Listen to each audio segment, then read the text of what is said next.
Pemirsa, Wali Kota Medan Bobi Nasution mengakui Medan Zoo mengalami krisis pakan. Untuk memenuhi selama ini lebih banyak berasal dari dana Corporate Social Responsibility atau CSR. Hal itu disampaikan Bobi Nasution usai melantik pegawai P3K di Balai Kota Medan.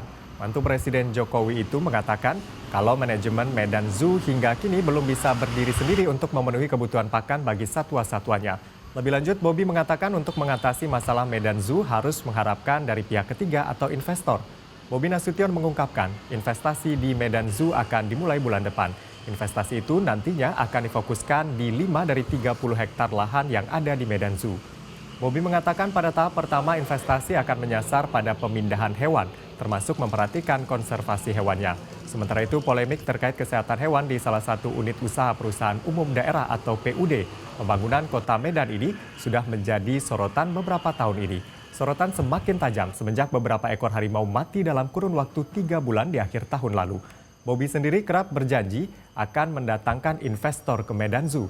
Salah satu investor yang sudah berjanji adalah Raffi Ahmad sejak pertengahan 2022, namun tak kunjung terrealisasi hingga sekarang.